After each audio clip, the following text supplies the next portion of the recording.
Hello, coaches. Today I want to talk to you about improving the NLT or launch team meeting. Meetings are how we organize our communication, they're how we organize our collaboration, and they're how we organize our action. And so the NLT meetings, which are supposed to happen once a month, that's 4 times in person, twice at RLMs, and twice in person outside of RLMs, and then 8 times a year by video, are the most important conversations that we can have.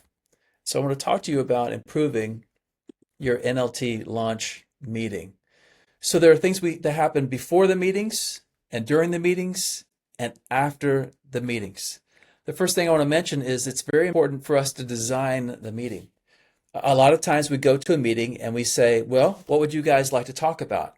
Or perhaps we have an idea in our head as the project coordinator, but we haven't really talked to the team or the coach about the meeting. That's a big mistake because our group, all of us together, will be much more wise than one individual person. And we all see from different perspectives. And so it's very important for the project coordinator and the coach to meet and to interact with the members of the NLT team about what parts of the meeting need to be added. What does the team think needs to be talked about? We've created a form for that. It's called the meeting agenda form. It's available to you.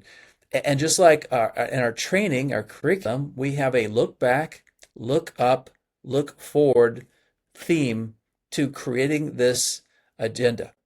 And so if you look at that, it says follow the lead model, LEAD. We'll talk about that in a different video. But looking back, we want to ask God to bless our time. Looking back at what God has done, we want to have a prayer and devotion time to open.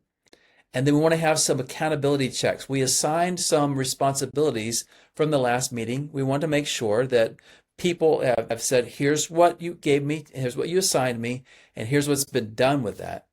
And then talk about the implications on those decisions and tasks that we need to talk about in the coming meeting.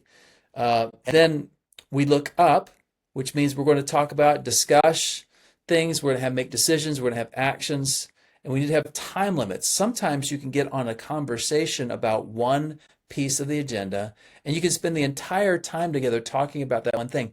We don't want to do that. We want to make sure that we have a segment of time that's allotted for this issue or that issue. Just remembering there's more than one thing we need to accomplish as a team.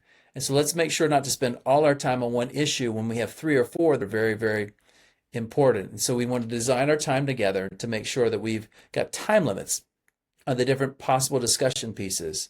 So as you design your time together, let's say that one person wants to talk about field reps, another person wants to talk about curriculum, another person wants to talk about sites, another person wants to talk about second generation church plants. You have to prioritize those conversations and decide how much time you're going to spend on them. And then looking forward is giving people information about upcoming meetings or perhaps reviewing next steps and needed discussions. I would also encourage you, as you have the meeting, as you meet together, to make sure that there's a note taker that's assigned to take notes on everything that's talked about. You'll use this meeting agenda, you'll send it out ahead of time, and then someone will take this agenda and take notes on the agenda as the meeting unfolds. But once you design the meeting, then you go to the meeting. And there's certain discussions you need to have. Maybe later I'll talk about different ways to discuss things and how to disagree in a meeting, because I think there is always a way to respectfully disagree or respectfully challenge the thinking, and there's a way to do it disrespectfully. We don't want to be disrespectful to our teammates, to other great leaders in our country. And so we could talk about that a little bit. So there are discussions to be had that are based on the agenda that we created. And then there have to be decisions. I've seen a lot of launch team meetings and NLT meetings where there's no decision. There's just discussion.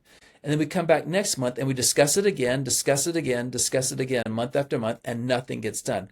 We can't have that kind of meeting. That's an unhealthy, unhelpful meeting. Instead, we have to decide what are we going to do with this discussion? What decisions need to be made?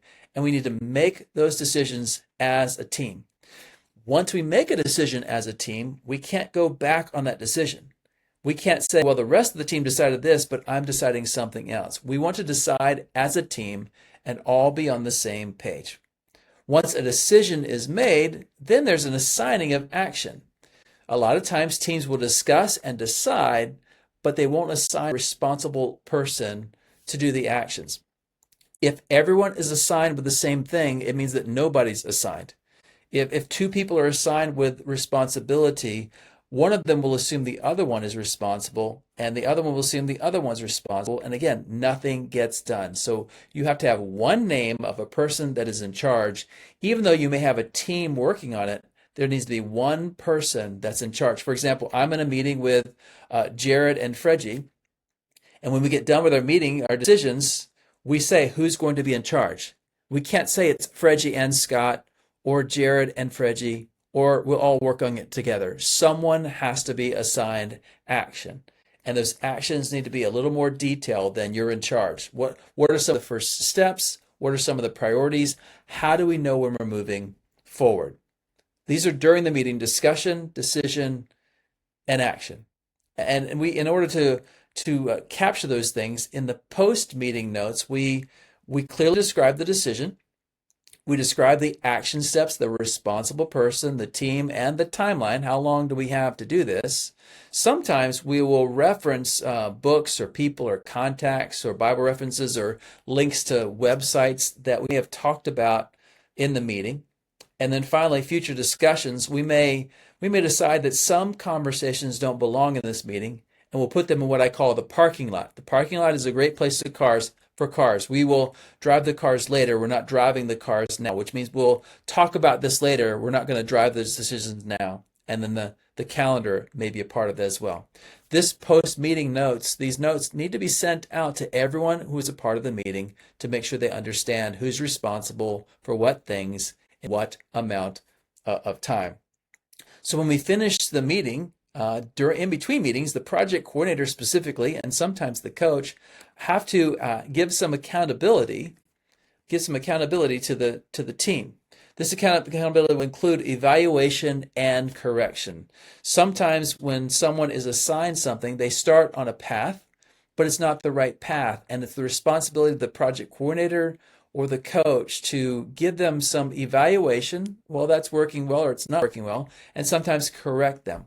We should receive correction humbly, and we should also give correction humbly.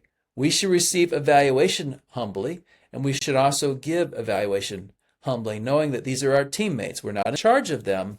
We're teammates on this team. And then finally, if you've designed the meeting well, if you've discussed things to a place where you can make decision, if the decision is then assigned action to a certain person and accountability is given, what's going to happen in between meetings is celebration.